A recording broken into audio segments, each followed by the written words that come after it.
পাহাড়ের প্রান্তিক পর্যায়ে নারীর ক্ষমতায়ন ও দারিদ্র্য বিমোচনে বান্দরবানে 1097 পরিবারকে দেওয়া হচ্ছে ফ্যামিলি কার্ড।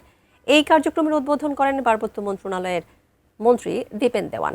লামা উপজেলা কমপ্লেক্স থেকে বিস্তারিত জানাচ্ছেন প্রতিনিধি মিনারুল হক। মিনারুল হক, এই বিষয়ে বিস্তারিত কি আছে আপনার কাছে একটু জানাবেন? সারা বাংলাদেশের মতো পার্বত্য জেলা বান্দরবানেও আজ ফ্যামিলি কার্ড বিতরণ করা হচ্ছে। মূলত নারীদের ক্ষমতায়ন এবং প্রান্তিক পর্যায়ে দারিদ্র্য বিমোচনের জন্য এই বান্দরবানের মতো প্রত্যন্ত এলাকায় বান্দরবানের লামা উপজেলার ফাঁসিয়াখালী ইউনিয়নের 2 নম্বর ওয়ার্ডে আজ ফ্যামিলি কার্ড বিতরণ করা হচ্ছে। এটি একটু আগে উদ্বোধন করেছেন পার্বত্য মন্ত্রণালয়ের মন্ত্রী দীপেন দেওয়ান। এবং আমরা যেটি দেখেছি যে 3 পার্বত্য জেলার মধ্যে বান্দরবানকেই মূলত এই ফ্যামিলি কার্ডের জন্য প্রত্যন্ত এলাকাকে বেছে নেওয়া হয়েছে।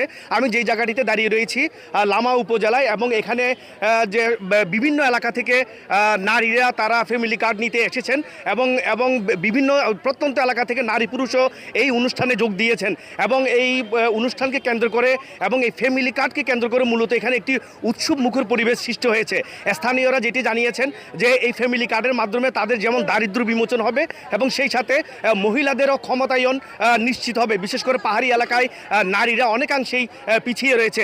জেলা প্রশাসন থেকে আমাদেরকে যেটি বলা হয়েছে, এখানে বান্দরবানে 197 জনকে মূলত এই ফ্যামিলি কার্ড দেওয়া হচ্ছে এবং এটি বান্দরবানের প্রত্যন্ত লামা উপজেলার ফাঁসিয়াখালী ইউনিয়নের হারকাজা এলাকায় এটি দেওয়া হচ্ছে। এটি ছিল ফ্যামিলি কার্ড নিয়ে আমার বান্দরবানের সর্বশেষ তথ্য।